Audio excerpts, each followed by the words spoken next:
Secretary గారు అందరికంటే ఈ సంవత్సరం బడ్జెట్ ఎక్కువ కేటాయించారు ట్రైబల్ వెల్ఫేర్కి అని ముఖ్యమంత్రికి మన తరపున అందరూ ధన్యవాదాలు సప్పట్లతో స్వాగతం పలకాలి.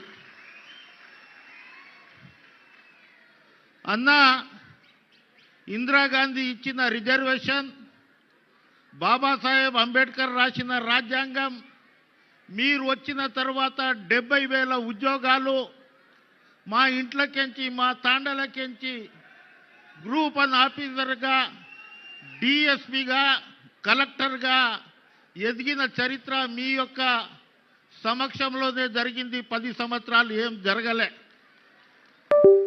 అందు గురించి అన్నగారు నేనేం అడిగినా మీరు నాకు కాదనలేదు. ఎన్నెన్నో జన్మల బంధం